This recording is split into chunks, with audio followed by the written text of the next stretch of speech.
The story continues with Herring attempting to rub his eyes to make sure he's not seeing things.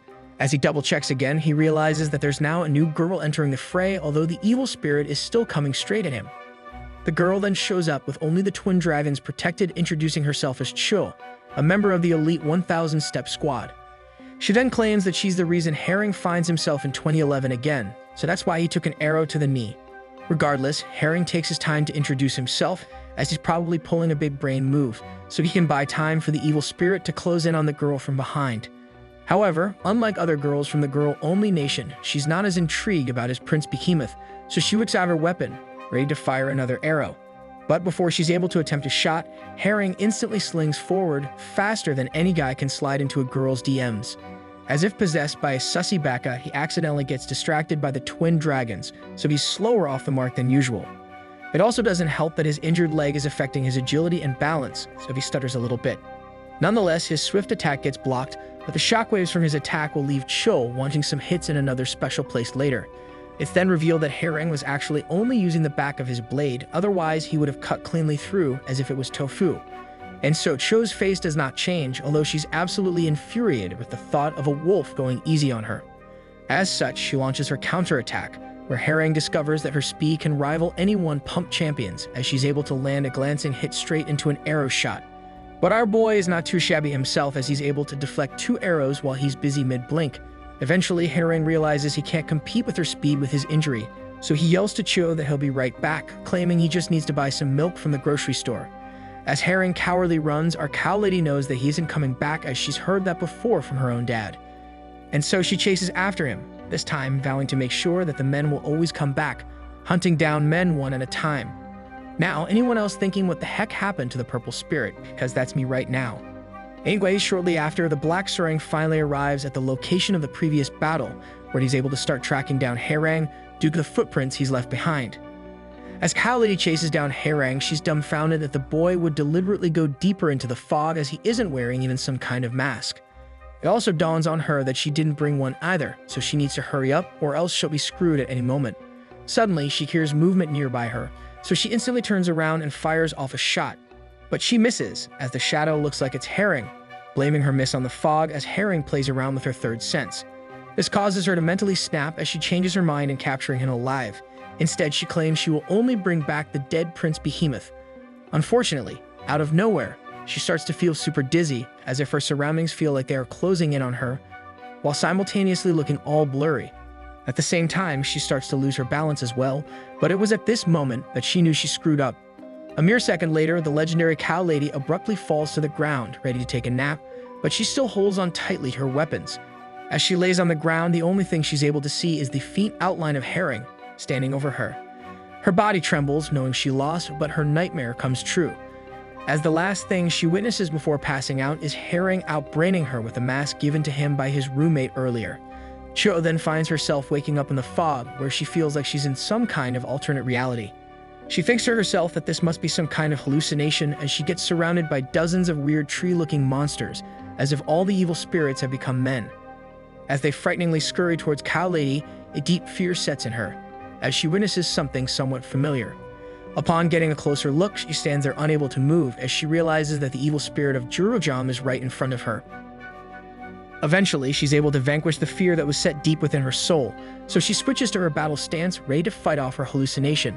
But then I had to double-check the genre we were in, as what looks like tree branches start to grab hold of her from all directions. Now, good thing that these are just tree branches and nothing else is restricting her movement, so basically the hallucination could be real.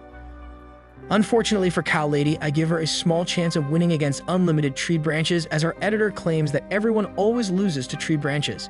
Nonetheless, things take an even bigger turn, as the branches turn purple, signaling to us that it is absolutely game over for Chu. Now it wasn't just us that knew it was game over for her, as her own eyes is filled with a look of defeat. And so we declare the Evil Spirit Tree the winner over Cow Lady with a score of 69-0.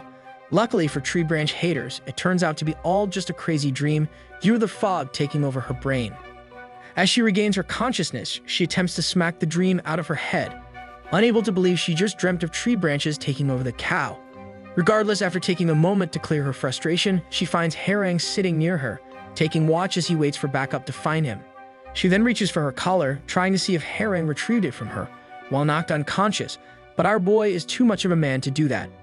As a token of appreciation, she decides to gank him from behind, amazed at how Herring is able to sleep soundly, even though he's dreaming of the evil spirit. And so after the gank, she's able to help him get warm, as the two are kind of stuck in a sticky situation, deep inside the forest of evil. Eventually, Cow Lady finally warms up to the idea of the Prince Behemoth, as she subtly brings up how both of them need to keep each other warm during the night.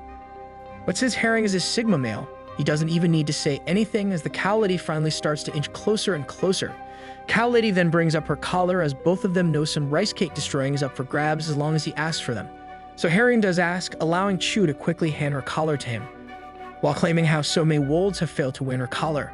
Regardless, as Herring receives the collar, Chu hints that she wants to go for the rice cake siege now, instead of the rice cake siege later at Puzzle. So to comply to her wishes as a gentleman, he decides now is the time, as he can't keep the banana plantation hidden forever. Meanwhile, Herring smiles as he finds out how strong the banana tree is today, since it's able to withstand the extreme cold using no effort at all. Now, I know that her facial expressions barely change, but trust me, she got scared when she finally witnessed what a true banana tree behemoth actually looks like. Eventually, she cosplays a starfish on the ground, ready to accept her destiny as a seed extractor. She then closes her eyes as she slowly plants herself into the banana plantation for the first time, finally able to experience an attack aimed at the gates of the cow. However, Chu yells she's having some trouble with the tree plantation, as the door allowing the extraction was not large enough. But with every single problem comes a solution, so he turned on her sprinklers, allowing the banana tree to pass through due to excess water seeping out the soil.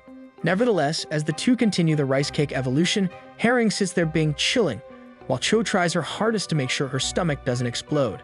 Meanwhile, we discover that Wong is still battling Mira all this time, with neither losing or giving up yet. But since it's taken forever, Mira attempts a forbidden move as she flashes a single dragon at Wong, causing him to get distracted. With the onset of the forbidden tactic, Wong's face makes direct contact with a slashing elbow from Mira. She then follows up with a combo attack, allowing Mira to pin him straight to the ground, where she declares herself winner.